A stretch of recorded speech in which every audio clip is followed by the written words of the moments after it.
ग्रेफाइट्स, संवेदनाओं की चुपचाप चलती धारा, गहराइयों में छुपा एक अनकहा सितारा, पत्थर सा साधारण पर जादू से भरा। यही है ग्रेफाइट, मिट्टी में छुपा खजाना हमारा। वही ग्रेफाइट जो पेंसिल में समाया, सोचते सोचते दांतों तले दबाया।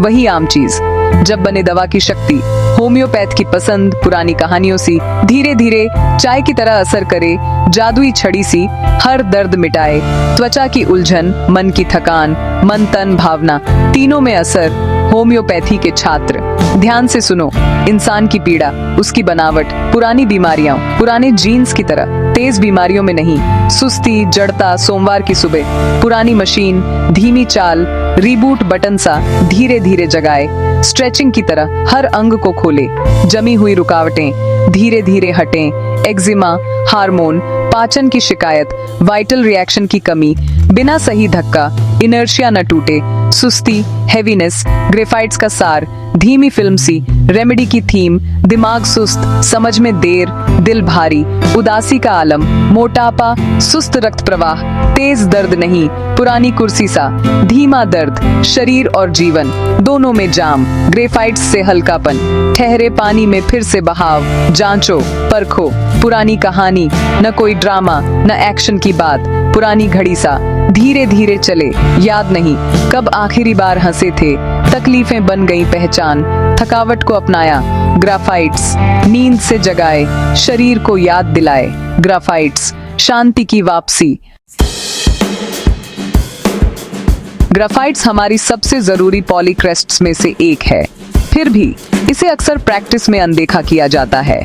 इसका एक कारण इसमें ड्रामेटिक कीनोट सिम्टम्स की कमी है।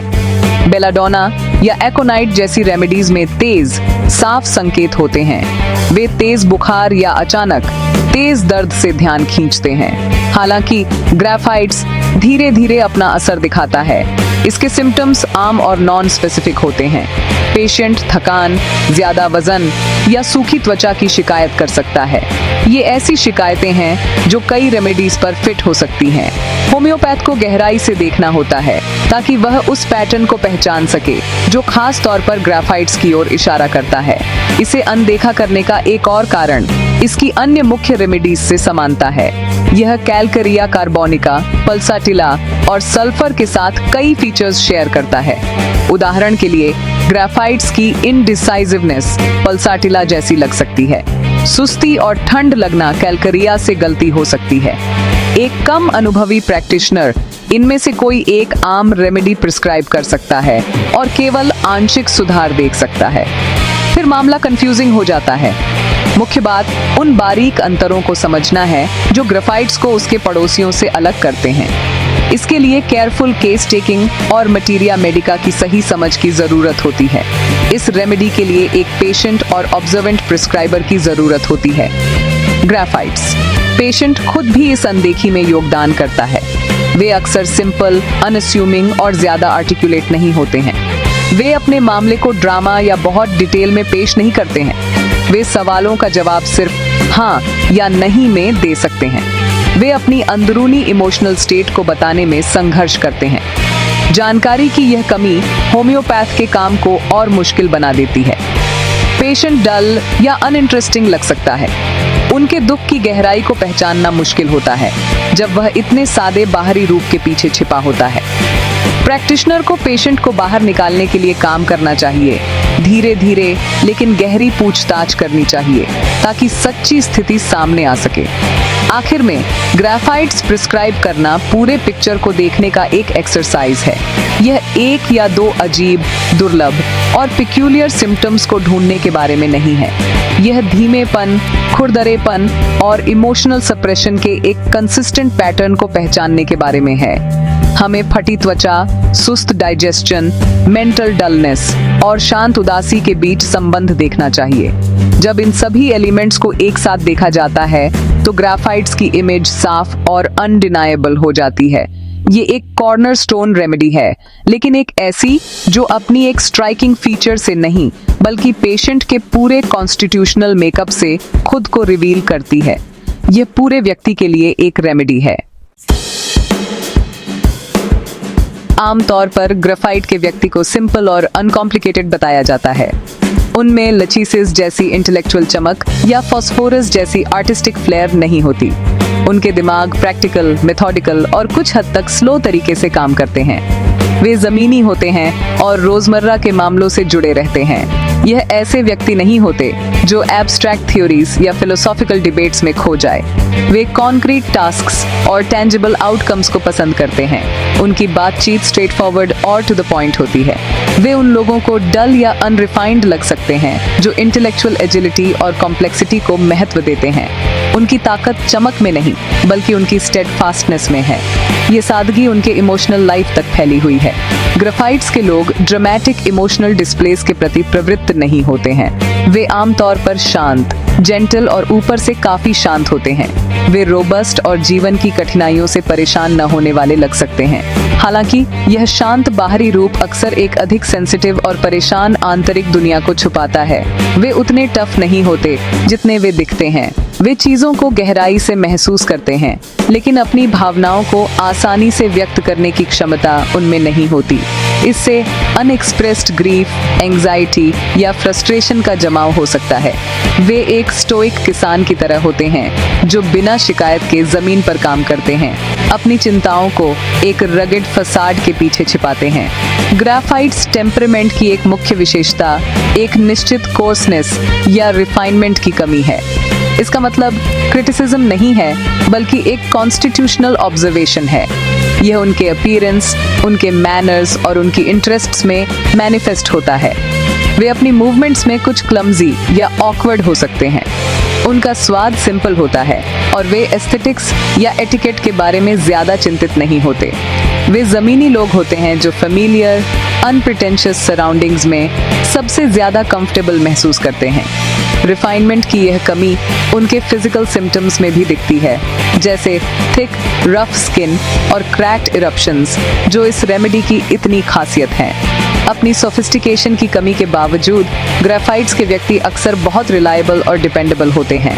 वे स्टेडी वर्कर्स होते हैं जो प्रेज या रिकग्निशन की जरूरत के बिना काम पूरा करते हैं। वे प्रैक्टिकल होते हैं और उनमें अच्छा कॉमन सेंस होता है। आप उन पर अपने कमिटमेंट्स को पूरा करने के लिए भरोसा कर सकते हैं। यह उन्हें किसी भी फैमिली या वर्कफोर्स का वैल्यूएबल मेंबर बनाता है। उनका स्वभाव सपोर्टिव और हेल्पफुल होना है, हालांकि वे इसे शांत, अनऑब्ट्रूसिव तरीके से करते हैं। वे लाइमलाइट नहीं चाहते।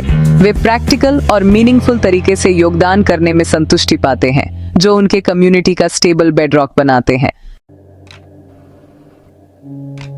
ग्रेफाइट्स को दूसरे पॉलीक्रेस्ट से कंपेयर करके हम इसके यूनिक कैरेक्टर को और अच्छे से समझ सकते हैं। कैलकरिया कार्बोनिका शायद वो रेमेडी है जिसे अक्सर ग्रेफाइट्स के साथ मिक्स कर दिया जाता है। दोनों रेमेडीज ऐसे लोगों के लिए सही हैं जो चिली, स्लगिश और जिनका वजन आसानी से बढ़ जाता है। दोनों टाइप्स एंग्शियस हो सकते हैं और जिम्मेदारियों से ओवरवेल्म्ड भी। हालांकि कैलकरिया के लोग अक्सर ज्यादा फियरफुल और इनसिक्योर होते हैं। उनकी एंग्जाइटी उनकी हेल्थ और सिक्योरिटी पर सेंटर्ड होती है। ग्रेफाइट्स का व्यक्ति एंग्शियस होने के बावजूद ज्यादातर गहरे डिप्रेसिव सैडनेस की ओर झुका होता है। फिजिकली कैलकरिया का पसीना सावर स्मेलिंग होता है और अक्सर सिर पर आता है, जबकि ग्रेफाइट्स में ज्यादा जनरल ऑफेंसिव स्वेट्स होते हैं और इसकी क्लासिक ड्राई क्रैक्ड स्किन होती है। पल्सेटिला एक और रेमेडी है जो ग्रेफाइट्स के साथ ट्रेट्स शेयर करती है, खासकर इनडिसाइसिवनेस। दोनों टाइप्स टिमिड, वीपी हो सकते हैं और उन्हें अपने मन की बात डिसाइड करने में मुश्किल होती है। मुख्य अंतर उनके इमोशनल एक्सप्रेशन और कोर टेम्परामेंट में है। पल्सेटिला चेंजेबल, यील्डिंग और सिंपैथी की क्रेव करती है। उनके इमोशंस सरफेस पर होते हैं और वे कंफर्ट पाने के लिए आसानी से रोते हैं। ग्रेफाइट्स का व्यक्ति ज्यादा स्टोइक और रिजर्व्ड होता है। उनका रोना कम फ्रीक्वेंट होता है और सैडनेस की गहरी वेल से आता है, अक्सर म्यूजिक सुनते समय। पल्सेटिला वार्म ब्लडेड है और ओपन एयर पसंद करती है, जबकि ग्रेफाइट्स बहुत चिली होती है और ठंड से और ज्यादा परेशान होती है। हम ग्रेफाइट्स को नाट्रम मुरियाटिकम से भी कंपेयर कर सकते हैं। दोनों सैड और रिजर्व्ड हो सकते हैं और अपने ग्रीफ के साथ अकेले रहना पसंद करते हैं। दोनों को स्किन प्रॉब्लम्स हो सकती हैं।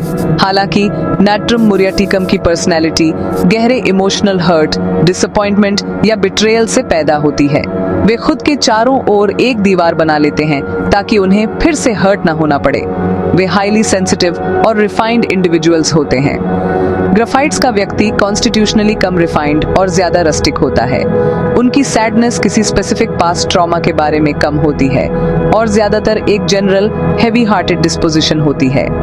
उनकी मेंटल डलनेस और कॉम्प्रिहेंशन की कमी नाट्रम मुरियाटिकम के क्लियर, इंटेलिजेंट लेकिन इमोशनली क्लोज्ड ऑफ माइंड से बहुत अलग है।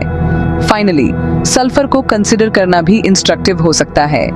दोनों रेमेडीज में कई स्किन सिम्टम्स होते हैं और वे अपने अपीयरेंस के लिए थोड़े कम कंसर्न्ड होते हैं। सल्फर का व्यक्ति हालांकि अक्सर इंटेलेक्चुअली एक्टिव, फिलोसॉफिकल और ईगोटिस्टिकल होता है। वे वार्म ब्लडेड, मेसी और उनकी स्ट्रॉन्ग वाइटल रिएक्शन होती है। ग्राफाइट्स का व्यक्ति इसके ऑपोजिट होता है, चिली, स्लो, डल और उसकी वीक वाइटल रिएक्शन होती है। सल्फर एक्सपेंसिव है और बाहर की ओर प्रोजेक्ट्स करता है। ग्राफाइट्स कॉन्ट्रैक्टिव है और अंदर की ओर मुड़ता है। इन सिमिलैरिटीज और डिफरेंसेस को ध्यान से वेख करके होम्योपैथ मेटेरिया मेडिका की कॉम्प्लेक्सिटीज को नेविगेट कर सकता है और इंडिविजुअल पेशेंट के लिए सही प्रिस्क्रिप्शन पर पहुंच सकता है। ग्राफाइट्स की इमोशनल कंडीशन में खुशमिजाजी की कमी साफ दिखती है। उदासी और मायूसी लगातार बनी रहती है। यह ऑनरम मेटालिकम की तरह बहुत ज्यादा उदासी नहीं है, बल्कि एक शांत पैसिव उदासी है। व्यक्ति का दिल भारी भारी रहता है, जैसे उन पर हमेशा कोई बादल छाया रहता है। उन्हें अपनी उदासी का कोई खास कारण नहीं पता होता, ये बस उनकी पर्सनैलिटी का हिस्सा होता है। म्यूजिक सुनने से यह उदासी और भी बढ़ सकती है, जिससे उनकी आंखों में आंसू आ सकते हैं। यह एक खास और अजीब लक्षण है। म्यूजिक उनके अंदर छिपे गहरे अनकहे दुख को छूता है। शर्म और झिझक भी खास लक्षण हैं। ग्राफाइट्स के व्यक्ति अक्सर शर्मीले और आसानी से एम्बैरस हो जाने वाले होते हैं। उनमें सोशल सिचुएशन में कॉन्फिडेंस की कमी होती है और वे आसानी से शर्मा सकते हैं। यह जेलसेमियम के बेचैन एंटिसिपेटरी डर जैसा नहीं है, बल्कि यह आत्मविश्वास की एक आम कमी है। वे अजीब और बेमेल महसूस करते हैं। वे खुद पर ध्यान खींचने के बजाय बैकग्राउंड में रहना पसंद करते हैं। यह शर्म उन्हें अलग या अनफ्रेंडली दिखा सकती है, लेकिन यह अंदरूनी कमी की फीलिंग से आती है। वे अटेंशन का केंद्र बनने में अनकंफर्टेबल महसूस करते हैं और इससे बचने के लिए कुछ भी करेंगे। इनडिसाइसिवनेस ग्राफाइट्स का एक बड़ा मानसिक लक्षण है। वे डाउट और हिचकिचाहट से घिरे रहते हैं। छोटे छोटे डिसीजन भी उनके लिए बहुत चिंता का कारण बन सकते हैं। वे लगातार प्रोज एंड कॉन्स का वजन करते रहेंगे, लेकिन किसी एक काम के लिए कमिट नहीं कर पाएंगे। इसे अक्सर हमारे रिपर्टरीज में फिजिटी वाइल सिटिंग कहा जाता है। उनका मन बेचैन और चिंतित रहता है, भले ही उनका शरीर स्थिर हो। यह मानसिक स्थिति थका देने वाली होती है और उनकी ओवरऑल एनर्जी की कमी में योगदान करती है। वे गलत चुनाव करने और उसके संभावित नेगेटिव परिणाम के बारे में चिंता करते हैं। इच्छा शक्ति का यह पैरालिसिस उन्हें जीवन में आगे बढ़ने से रोक सकता है। यह इनडिसाइसिवनेस और उदासी चिड़चिड़ापन के दौर का कारण बन सकती है। आमतौर पर शांत होने पर भी ग्राफाइट्स व्यक्ति चिड़चिड़े और आसानी से परेशान हो सकते हैं, खासकर सुबह नाश्ते से पहले। लगातार मानसिक तनाव और अनकहे इमोशन तब तक बढ़ते रहते हैं जब तक वे गुस्से के रूप में बाहर नहीं आ जाते। वे अपने परिवार के सदस्यों के साथ खास तौर पर चिड़चिड़े हो सकते हैं। वे लोग जिनके साथ वे सबसे ज्यादा सुरक्षित महसूस करते हैं। ऐसे आउटबर्स्ट के बाद वे अक्सर पछतावा महसूस करते हैं और फिर से अपने शांत खोल में चले जाते हैं। उदासी, चिंता, इनडिसाइसिवनेस और चिड़चिड़ापन का यह चक्र ग्राफाइट्स कॉन्स्टिट्यूशन के चुनौतीपूर्ण इमोशनल लैंडस्केप को डिफाइन करता है। सेक्शन 6, डर से निपटना। ग्राफाइट्स माइंड की चिंताएं। ग्राफाइट्स व्यक्ति के लिए चिंता हमेशा साथ रहती है।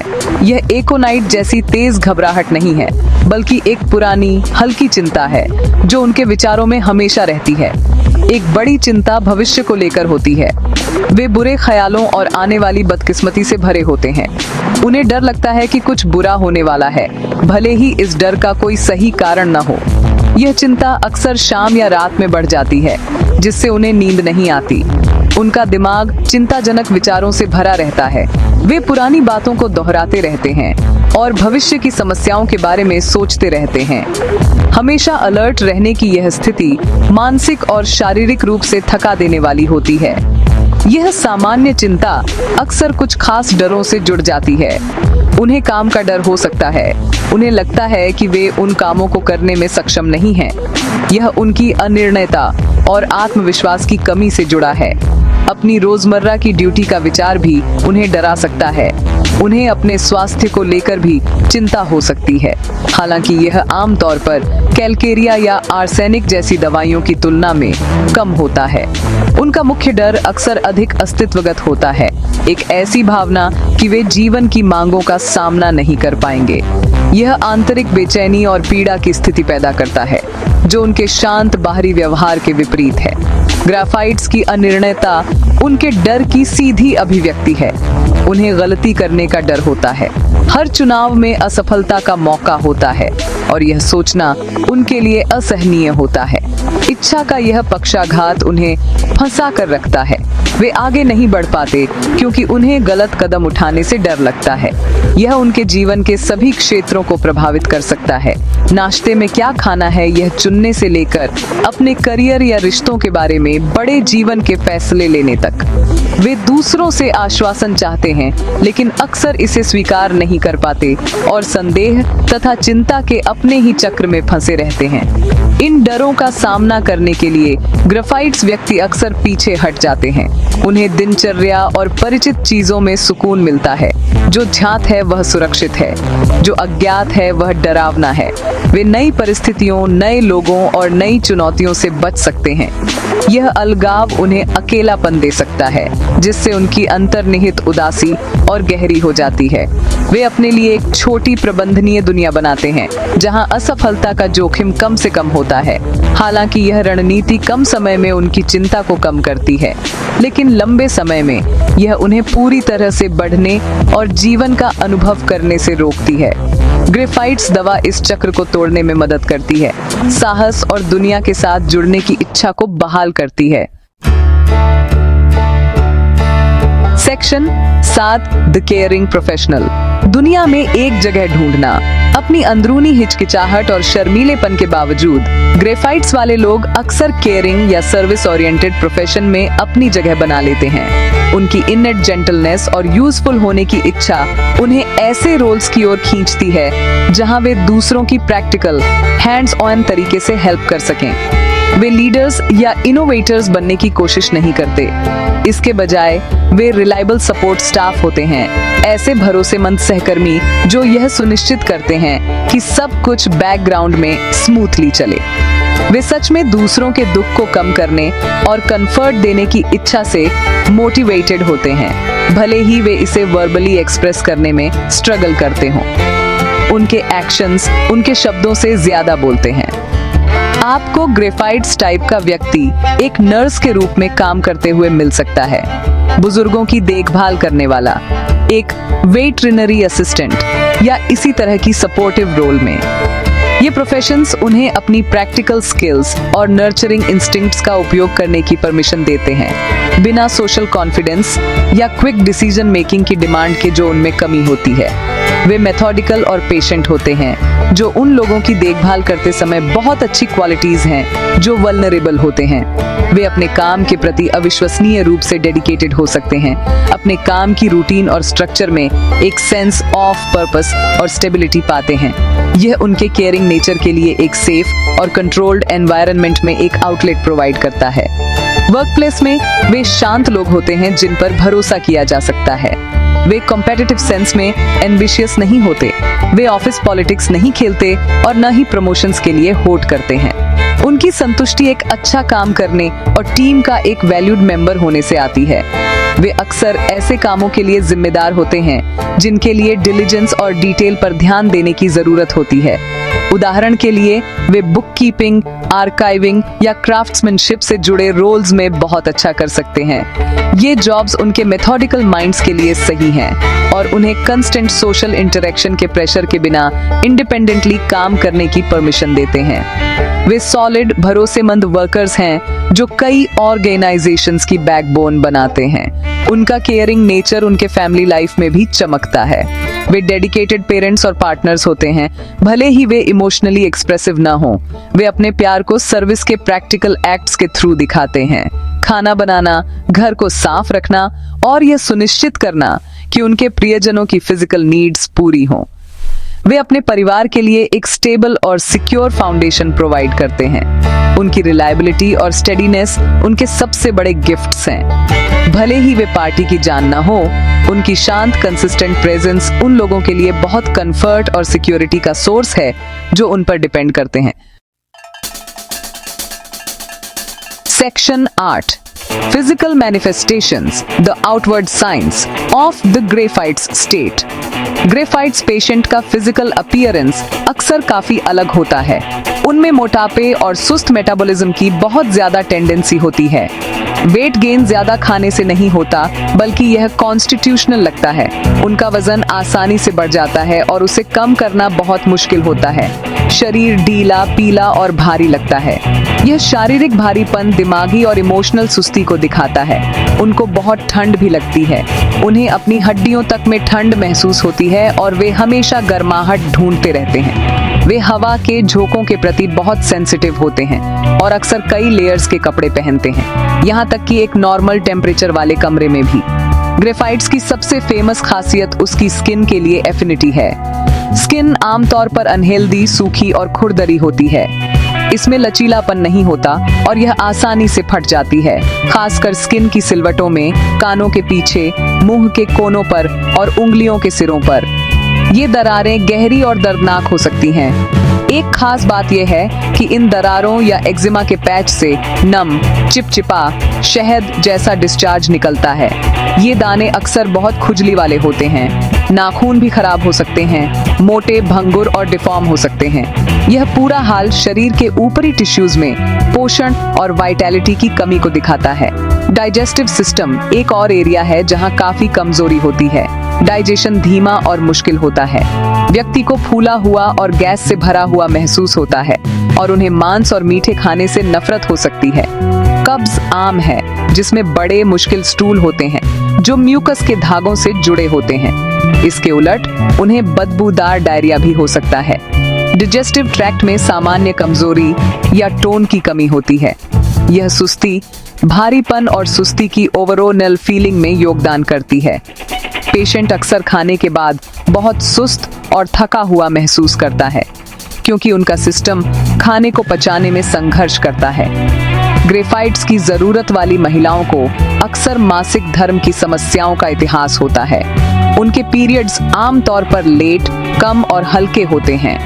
उन्हें पीरियड्स से पहले के गंभीर लक्षण हो सकते हैं, जिसमें उनकी उदासी और चिंता का बहना शामिल है। मेनोपॉज के दौरान उन्हें तेज हॉट फ्लश हो सकते हैं, जो उनके सामान्य ठंडे रहने के उलट एक अजीब बात है। ल्यूकोरिया या वजाइनल डिस्चार्ज भी आम है और आमतौर पर बहुत ज्यादा सफेद और जलन पैदा करने वाला होता है। ये हार्मोनल असंतुलन शरीर के ओवरऑल रेगुलेटरी कंट्रोल और वाइटल एनर्जी की कमी का एक और उदाहरण है। पूरा फिजिकल सिस्टम एक निचले, कम एफिशिएंट लेवल पर काम कर रहा है। सेक्शन 9 कंक्लूजन, ग्रेफाइट्स की पूरी बात को समझना। आखिर में ग्रेफाइट्स एक ऐसी रेमेडी है जिसमें बहुत गहराई और विशालता है। यह हमें एक जबरदस्त रिमाइंडर देता है कि होम्योपैथी में हमें सिर्फ सामने वाली चीजों से बढ़कर देखना चाहिए। हमें उन शांत, अनअस्यूमिंग रेमेडीज की कदर करना सीखना चाहिए जो खुद को ड्रामेटिक फ्लेयर के साथ अनाउंस नहीं करते। ग्रेफाइट्स के पेशेंट जोर से रोते नहीं, बल्कि चुपचाप सब कुछ सहते हैं। उनकी बीमारी धीमी गति, भारीपन और ठहराव की है, जो उनके मन, भावनाओं और शरीर को एक साथ प्रभावित करती है। उनकी फटी हुई त्वचा और धीमी पाचन से लेकर उनके शर्मीले स्वभाव और एंग्शियस इंडिसीजन तक सभी लक्षण एक सिंगल कोहेरेंट स्टेट की ओर इशारा करते हैं। इस स्टेट को पहचानने के लिए प्रैक्टिशनर में पेशेंस और परसेप्शन होनी चाहिए। हमें फिजिकल रफनेस और इमोशनल सिंप्लिसिटी के बीच का कनेक्शन देखना चाहिए। हमें यह समझना चाहिए कि बाहर से भावनाएं न दिखने का मतलब अंदर से भावनाएं न होना नहीं है। ग्राफाइट्स का व्यक्ति दबा हुआ वाइटैलिटी का एक उदाहरण है। उनका सिस्टम बहुत धीमा हो गया है, क्रॉनिक बीमारियों को दूर करने या कॉन्फिडेंस के साथ आगे बढ़ने में असमर्थ है। वे फिजिकल डिस्कम्फर्ट और मेंटल वरी के चक्र में फंसे हुए हैं। होम्योपैथ का काम है इस पूरी तस्वीर को समझना और रेमेडी से मैच करना जो सिस्टम को फिर से चालू कर सके। जब ग्राफाइट सही ढंग से प्रिस्क्राइब्ड की जाती है तो परिवर्तन बहुत गहरा हो सकता है। ये धीरे धीरे और प्यार से काम करती है। पेशेंट की कॉन्स्टिट्यूशनल पेस का आईना है। त्वचा ठीक होने लगती है, पाचन सुधरता है और भारीपन का एहसास घटने लगता है। मानसिक और भावनात्मक स्तर पर उदासी का बादल छंटने लगता है। पेशेंट को करेज की एक नई भावना मिलती है। फैसले लेना आसान हो जाता है। वे ज्यादा कॉन्फिडेंट और कम एंग्शियस महसूस करते हैं। रेमेडी उनके फंडामेंटल नेचर को नहीं बदलती।